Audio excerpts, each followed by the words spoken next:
مستفزة مهمان في التصنيف الشهري للفيفا بفضل الفوزين المهمين في التوقف الدولي لشهر يونيو الجاري، حيث تمكن من الانتصار على منتخب تونس المصنف 49 عالمياً ومنتخب البنين المصنف 95 عالمياً.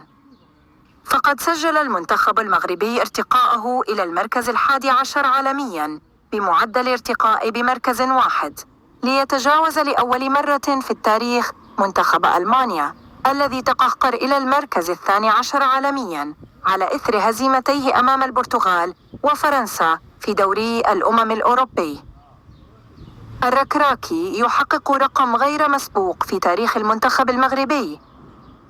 وأصبح المنتخب المغربي على بعد 4 نقاط فقط من المركز 10 عالمياً و9 نقاط من المركز 9 عالمياً.